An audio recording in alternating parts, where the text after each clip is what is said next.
한 주간 잘 지내셨는지 모르겠네요. 얼굴 보니까 그래도 너무 좋은 것 같아요. 양 옆에 계신 분 또 앞뒤로 우리 웃으면서 같이 인사했으면 좋겠는데요. 잘 오셨습니다라고 인사해 볼까요?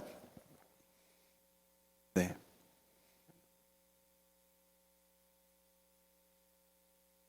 오늘 룻기 마지막 부분을 같이 읽었습니다. 청년부에서만 12번 그리고 금요기도에서 한 번 해서 총 13번의 설교를 제가 했더라고요. 오늘로 13번의 설교를 하면서 또 준비하면서 룻기가 4장밖에 되지 않지만 가장 핵심적인 또 가장 중요한 구절이 어디일까 묵상하고 고민한 끝에 저는 주저없이 한 절을 찾았습니다.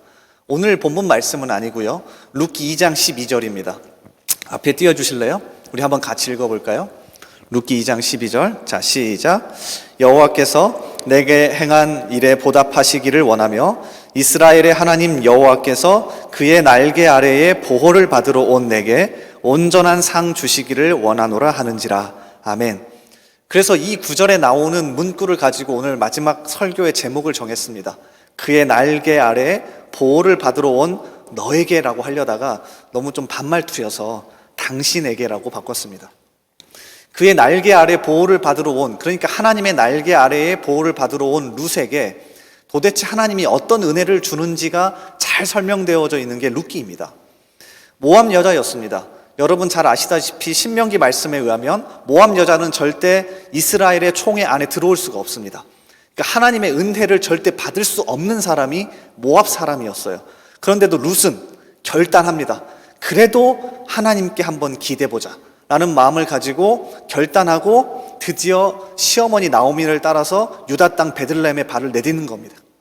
그리고 나서 보아스를 만났습니다. 그리고 보아스가 내던진 첫 마디가 이겁니다. 하나님의 날개 아래 보호를 받으러 왔구나. 그리고 너에게 반드시 하나님이 은혜 주시기를 원한다 라고 하는 게 바로 이 룻기 전체의 핵심과도 같죠. 그리고 오늘 룻기 4장 마지막 부분은 어떤 은혜를 받았는지가 잘 설명되어져 있습니다. 제가 참 좋아하는 교수님 중에 한 명이 총신대학교에서 구약을 가르치는 김지찬 교수님인데 이분이 2016년에 구약 역사서 전체를 가지고 책 한 권을 썼습니다. 제목이 이래요. 구약 역사서니까 여러 가지 제목을 정할 수 있잖아요. 근데 제목이 고민한 끝에 이렇게 정하셨어요. 여호와의 날개 아래 약속의 땅을 향하여. 그러니까 룻기에서 그 제목을 가져왔습니다. 하나님의 날개 아래 보호를 받으러 간 사람들에게 어떤 일이 벌어지는지가 구약 역사서 전체에 나와 있는 거죠. 구약 역사서와 룻기는 닮아 있습니다. 그런데 독특하게 다른 점도 하나 있죠. 역사서는 엄청 길고요, 룻기는 4장밖에 되지 않습니다. 다시 말하면 룻기 4장을 읽으면 구약 역사서 전체의 요약을 읽으시는 것과도 같습니다. 하나님의 날개 아래에 보호를 받으러 온 우리에게 하나님이 어떻게 베풀어 주시고 어떤 은혜를 주시는지가 아주 잘 표현되어 있어요. 그래서 여러분이 힘들 때마다, 여러분이 정말 낙심될 때마다, 여러분이 어려울 때마다 룻기 4장밖에 되지 않지만 이 말씀을 읽으시면, 그리고 여기에다가 여러분의 이름을 넣으셔서 하나님의 날개 아래 보호를 받으러 온 정성훈에게 라고 읽으시면 아마 큰 위로가 되실 겁니다. 그래서 오늘 룻기 마지막 설교를 하면서 이러한 은혜를 여러분과 나누고 싶었습니다. 과연 이 모압 여자가, 절대 앞이 보이지 않았던 이 모압 여자가 하나님을 의지해서 그의 날개 아래에 보호를 받으러 왔더니 어떤 회복의 은혜가 벌어지는지 같이 한번 눈으로 보자고요. 크게 두 가지의 은혜가 이 룻에게 베풀어집니다. 룻기 4장 마지막 부분은 룻이 어떤 은혜를 입었는지 두 가지를 설명하는데요. 자, 첫 번째는 반전의 은혜입니다. 반전의 은혜. 전혀 다른 반전의 은혜를 경험합니다. 자, 룻기 1장 기억나십니까? 장례식으로 시작했습니다. 나오미의 남편인 엘리멜렉도 죽었고요, 그의 두 아들이었던 말론과 기련도 죽었습니다. 그러니까 룻기 1장은 죽음의 장례식으로 시작합니다. 그런데 오늘 4장을 한번 보실래요? 자, 4장 13절과 14절을 보십시오. 어떻게 끝이 납니까? 혼인잔치와 또 새로운 생명이 태어나는 것으로 끝이 납니다. 이에 보아스가 룻을 맞이하여 아내로 삼고 그에게 들어갔더니 여호와께서 그에게 임신하게 하심으로 그가 아들을 낳은지라. 여인들이 나오미에게 이르되 찬송할지로다. 여호와께서 오늘 내게 기업 물을 자가 없게 하지 아니하셨도다. 이 아이의 이름이 이스라엘 중에 유명하게 되기를 원하노라. 룻기 1장 20절과 완전히 대조되는 말씀입니다. 룻기 1장이 이렇게 끝나죠. 나오미가 그들에게 이르되 나를 나오미라 부르지 말고 나를 마라라 부르라. 이는 전능자가 나를 심히 괴롭게 하셨느니라. 그러니까 룻기 4장밖에 되지 않지만 1장과 제일 마지막 부분을 대조해서 뭐가 가능하다고요? 반전의 은혜가 가능하다고요. 하나님께 피한 사람에게 반드시 반전의 은혜가 일어난다고 설명하는 성경이 룻기입니다. 그래서 고신대학교에서 조직신학을 가르치는 우병훈 교수는 자신의 책 룻기 상실에서 채움으로에서 이 반전의 은혜를 다음과 같이 설명합니다. 성경에서 족보는 여러 가지 역할을 하지만 대체로 긴 역사를 요약하는 기능을 합니다. 룻기가 마지막 족보로 끝나는 것을 이렇게 설명하는 겁니다. 룻기는 제일 마지막에 족보가 나옵니다. 룻기 1장이 죽고의 역사였다면 4장은 낳고의 역사로 마무리됩니다. 그 족보는 다윗에서 끝나면서 신약 성경의 마태복음 1장과 기막히게 연결됩니다. 룻기 기자는 한 여인의 구원에서 시작하여 이스라엘 백성들의 구원으로 한껏 발돋움하며 룻기를 마무리 짓습니다. 자, 그러면서 마지막 문장을 이렇게 마무리합니다. 기가 막힌 반전의 은혜입니다. 저는 기복주의를 좋아하진 않습니다. 제가 하는 설교의 내용을 잘 들어보시면 하나님 믿으면 복 받는다, 하나님 믿으면 모든 것이 잘 된다 이렇게 설명하진 않습니다. 그런데 기복주의의 극단으로 가서 우리는 항상 고난받아야 된다, 항상 진지해야 한다, 항상 십자가를 붙들어야 한다, 우리는 항상 어려워야 한다, 우리는 항상 진지하게 하나님 앞에 신앙생활해야 한다는 이 극단도 잘못된 거죠. 룻기 성경을 읽으면서 제 마음속에 드는 한 가지 생각은 뭐냐면 하나님 믿으면 반드시 반전의 은혜가 있을 수 있다는 겁니다. 다시 설명해 볼까요? 하나님 믿으면 여러분이 취직할 수 있다는 겁니다. 저 이런 말 하기 별로 안 좋아하거든요, 사실은. 전 기도합니다. 여러분 그래서 취직하지 말라고 기도하지 않는다는 게 아니라 정말로 열심히 기도합니다. 여러분 목장 보고서 보면서 어떤 상황이 있다 그러면 기도합니다. 이력서 냈다 그러면 하나님 제발 그 심사관이 이력서를 갑자기 눈이 뒤집어져서 잘 보고 뽑아주세요라고 기도합니다. 그런데 제가 강단에서는 강력한 기복주의를 이야기하지는 않아요. 하나님 믿으면, 예수 믿으면 다 잘 됩니다. 그런데 룻기 말씀을 읽으면 읽을수록 저 마음속에 드는 생각은 뭐냐면 우리 청년들에게 이 얘기는 꼭 해주고 싶다. 현재 상황이 너무나도 어렵고 너무나도 낙담되는 상황, 절망되는 상황이라 할지라도 하나님을 붙들었을 때 반드시 반전의 은혜가 있을 수 있다는 거예요. 여러분 이거 믿으셔야 돼요. 믿으셔야 돼요. 봐보세요. 아무도 아멘 안 하잖아요. 믿으셔야 돼요. 하나님을 붙들고 나아가면 반드시 반전의 은혜가 있을 수 있다는 걸 가르치는 게 바로 룻기 성경이 우리에게 보여주는 겁니다. 더 놀라운 건 뭔지 아세요? 룻기 4장을 마치고 그 다음 성경인 사무엘상으로 넘어가면 역시 또 다른 여인 한 명이 등장합니다. 그리고 이 여인도 반전의 은혜를 경험해요. 사무엘상 1장이 이렇게 시작하죠. 한나라고 하는 여인이 등장합니다. 근데 이 한나라는 여인은 아이를 낳지 못해서 매년 고난당하고 고통스러워합니다. 이유가 있었는데요. 당시에 아이를 낳지 못한다는 건 단순하게 불임 정도가 아니라 하나님께서 나를 버리셨다는 의미와도 같았습니다. 그래서 여러분 사무엘상 1장 6절을 읽어보면 한나가 이 부분 때문에 굉장히 어려워합니다. 자 보세요.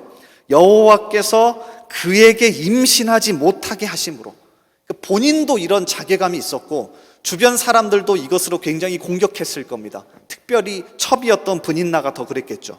그래서 그의 적수인 브닌나가 그를 심히 격분하게 하여 괴롭게 하더라.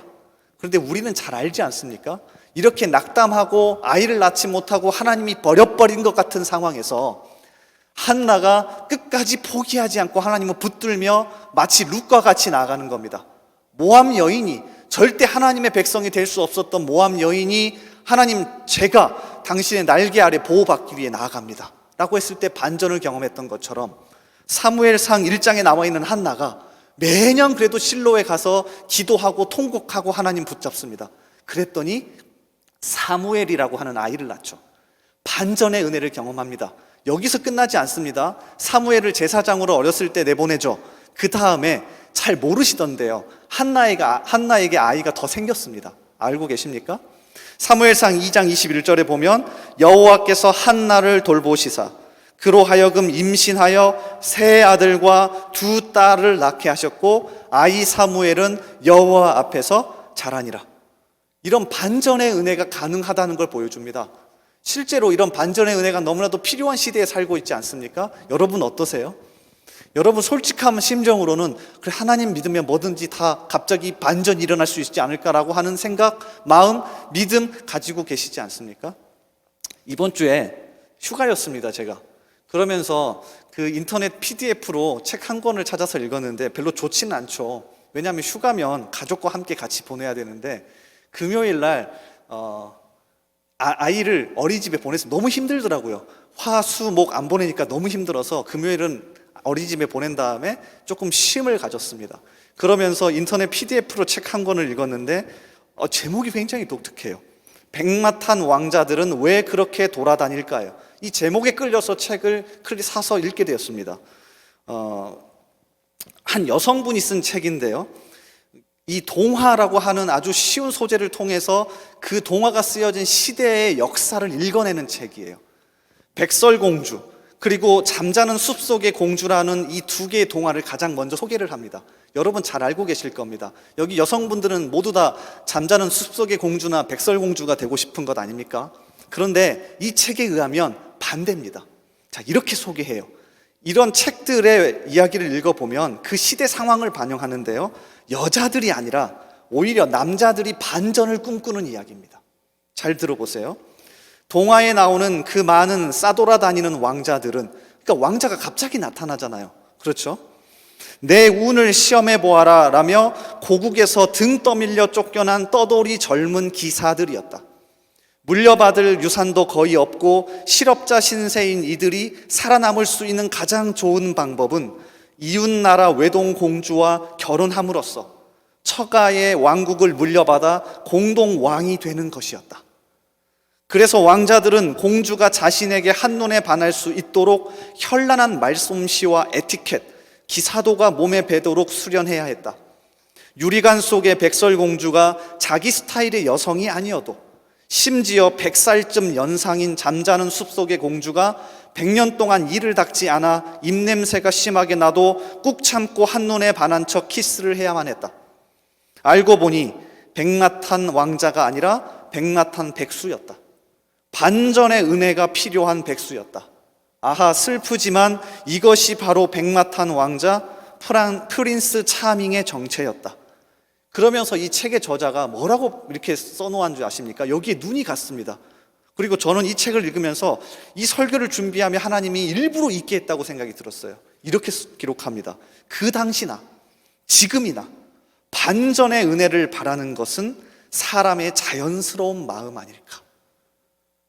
여자가 아니라 남자가 잘된 공주 한 명을 만나서 내 인생을 한번 바꿔보겠다라고 하는 이 순서만 바뀐 것뿐이지, 그 시절이나 지금이나 어떻게 하면 내 인생이 반전을 이룰 수 있을까 꿈꾸는 건 똑같은 사람의 마음이라는 거예요. 그리고 오늘 말씀을 읽으면서 이게 가능하다고 이야기합니다.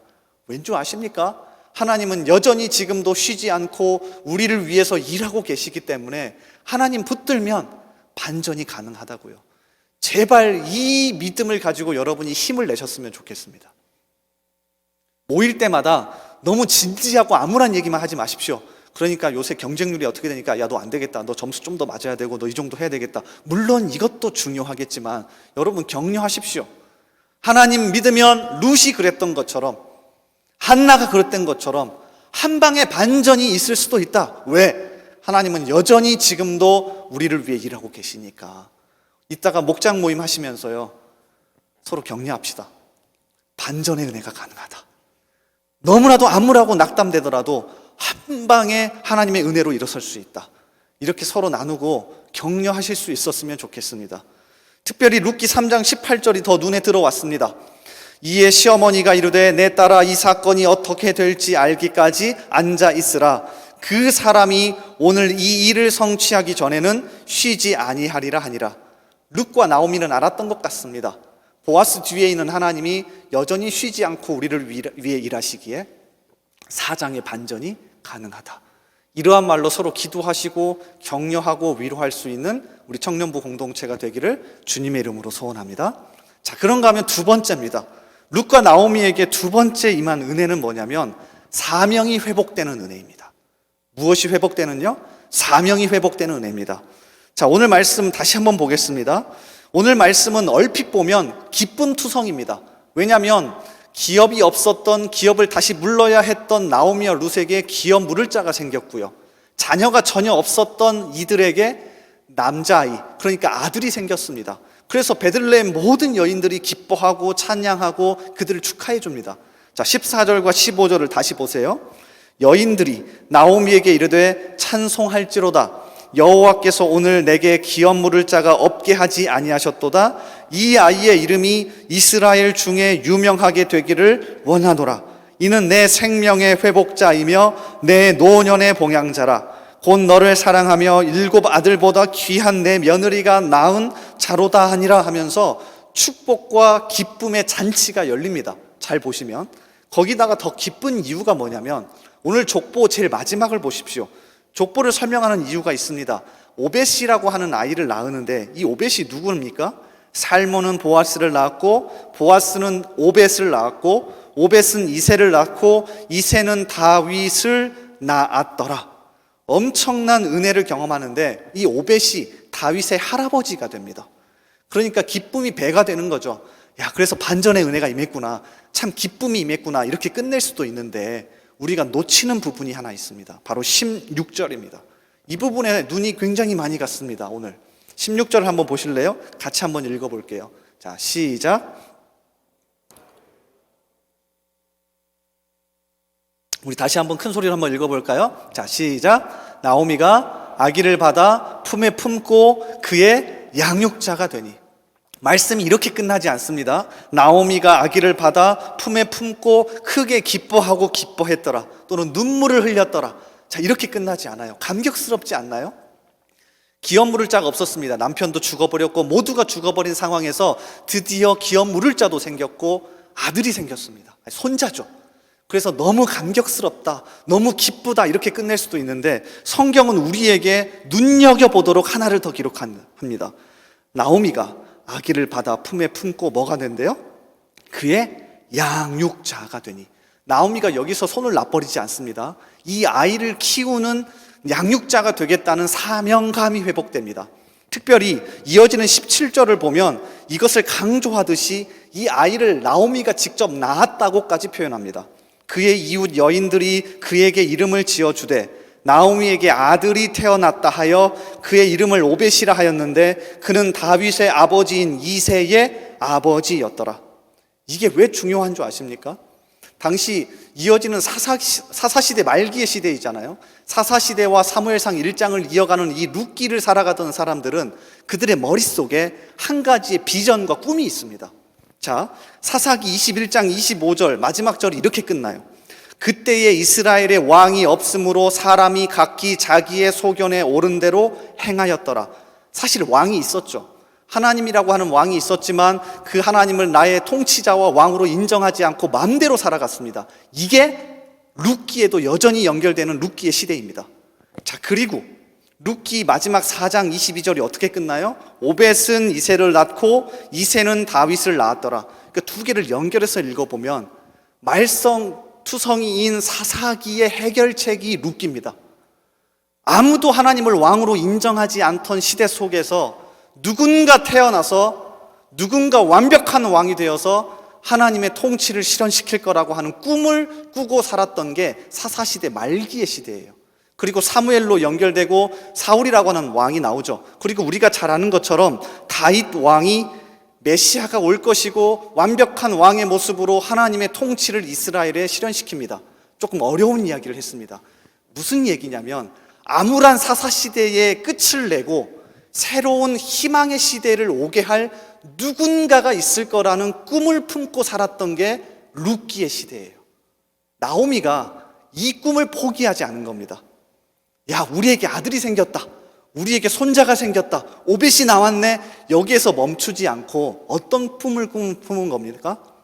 혹여나 이 아이가 내가 믿음으로 잘 키우면 하나님의 통치를 실현한 굉장한 믿음의 사람이 될 수 있을 거라는 꿈을 품은 겁니다. 그래서 단순한 기쁨에서 멈추지 않고 사명감을 가집니다. 어떻게 해요? 내가 이 아이를 잘 길러봐야지. 이 부분이 독특합니다. 갑자기 나오미가 신학교에 간 것도 아닙니다. 나 여선지자가 될래. 갑자기 전 재산을 팔아서 하나님께 헌신한 것도 아닙니다. 그저 내 눈앞에 있었던 이 아이 잘 키워서 어떻게 해요? 연결시키는 중요한 사명자가 되겠다라고 하는 꿈을 품게 됩니다. 이게 너무나도 중요합니다. 너무나도 중요합니다. 반전의 은혜를 경험하고요, 하나님의 은혜를 회복하기 위해서 열심히 애쓰는 사람은 반드시 자신의 자리에서 작은 것 하나부터 사명감을 회복합니다. 그래서 저는요, 여러분이 저에게 은혜 받았다는 말 진짜 믿지 않습니다. 진짜예요. 저는 멘탈이 좀 강한 편이어서 여러분이 와가지고 뭐 은혜 못 받았습니다, 목사님 설교 이상한데요, 괜찮습니다. 저는 그냥 그 다음 주에도 똑같이 합니다. 그리고 여러분이 은혜 받았다고 하더라도 크게 개의치 않습니다. 왠 줄 아세요? 은혜를 받은 사람, 진짜 은혜를 갈망하는 사람은 반드시 나오미가 16절에서 경험했던 양육자가 되기로 했다는 사명감을 회복해서 자신의 자리에서 조그만 것 하나라도 움직이려고 노력하는 사람입니다. 저는 믿지 않습니다. 여러분 지나가면서 매일같이 매주 목사님 오늘 좋았습니다, 은혜 받았습니다, 안 믿습니다. 왜? 안 움직이고 있거든요. 하지만 말은 하지 않지만 나오미처럼 자신의 자리에서 작은 것 하나라도 붙잡아서 열심히 사명자로 살아가는 사람, 저는 속으로 생각합니다. 저 친구 진짜 은혜 받았구나. 저 친구 진짜 반전의 은혜를 경험했구나. 그런 의미에서 신약 성경에 나오는 위로하다 또는 은혜를 받다라는 단어가 아주 중요합니다. 저는 이 단어를 굉장히 좋아하는데요, 신약 성경에 위로하다 또는 은혜를 받다라는 단어가 아주 다양하게 등장하는데 가장 많이 나오는 단어가 파라칼레오라는 단어입니다. 조금 어려운데요, 제가 설명을 해드릴게요. 두 단어의 합성어입니다. 파라라고 하는 단어는 뭐뭐 옆에서라는 뜻입니다. 그리고 칼레오는 부르다 또는 소명, 사명이라는 뜻입니다. 자, 직역해보면 옆에서 부르다 또는 옆에서 사명과 소명을 일깨워 주다라는 뜻입니다. 이게 위로하다 또는 은혜를 받다라는 뜻이에요. 놀랍지 않습니까? 위로해 주는 거, 그리고 또 은혜를 받는다는 건 너무 기쁘고 좋아서 나 오늘 격려가 됐어, 나는 오늘 위로함을 받았어, 나 오늘 은혜를 받았어, 이 정도가 아니라 여기에서 뛰어넘어서 어떻게 해요? 사명감과 소명감을 다시 깨달아 한 걸음 내딛고 움직일 수 있는 것, 이게 진짜 위로하다, 은혜를 받다라는 단어예요. 그리고요, 이 단어를 신약 성경에서 가장 많이 사용한 사람이 누군지 아십니까? 사도 바울입니다. 사도 바울이 이 단어를 가장 많이 사용했습니다. 이유는 본인도 이 은혜를 경험했거든요. 룻과 나오미가 경험했던 반전의 은혜를 경험했고요, 그리고 회복했고요, 사명감으로 나아갔습니다. 사도행전 22장이 특별히 더 그렇습니다. 여러분 집에 돌아가셔서 사도행전 22장을 처음부터 끝까지 여러 번 한번 읽어보십시오. 그러면 한눈에 들어오는 부분이 있습니다. 사도행전 22장에서 사도 바울이 자신을 변호하는 내용이 나옵니다. 자신이 어떻게 살아왔고, 자신이 어떻게 예수를 믿었고, 자신이 어떻게 주님을 만났는지, 자, 이런 이야기들을 합니다. 근데 그 핵심적인 내용은 뭐냐면 반전의 은혜예요. 나도 유대교라고 하는 비진리에 빠져서 평생을 살아가다가 갑작스럽게 하나님을 만나서 반전의 은혜를 경험했다, 이겁니다. 그래서 사도행전 22장 6절에 보면 이렇게 소개해요. 가는 중 다메섹에 가까이 갔을 때에 오정쯤 되어 호련히 하늘로부터 큰 빛이 나를 둘러 비치매, 갑작스럽게 주님을 만나고, 진리인 주님을 만나고 예수 믿게 됩니다. 나 반전의 은혜를 경험했어. 자, 그 다음 말이 중요해요. 이렇게 반전의 은혜를 경험한 사도 바울이 던진 첫 마디가 주님 감사합니다, 저 은혜 받았습니다, 저 위로 받았습니다, 저 오늘 너무 좋았어요, 이게 아니에요. 이게 아닙니다. 잘 보세요. 자, 띄워주실래요? 내가 이르되 주님 무엇을 하리이까? 내가 이르되 주님 무엇을 하리이까? 이게 사도 바울이 은혜를 받고 반전의 은혜를 경험하고 위로받은 다음에 내던진 첫 마디였습니다.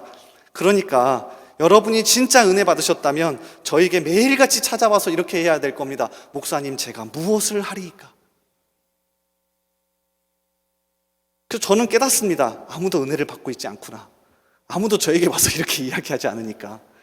다시 얘기하면 진짜 은혜와 회복을 경험한 사람은 반드시 자신의 자리에서 무언가 하기 위해 찾고 사명감이 회복되고 움직이고 작은 것 하나라도 붙잡아서 열심히 성실하게 충성되게 살아가는 사람입니다. 여러분이 목자입니까? 그러면 목자의 자리에서 무엇인가를 또 하나 하기 위해서 열심히 하실 겁니다.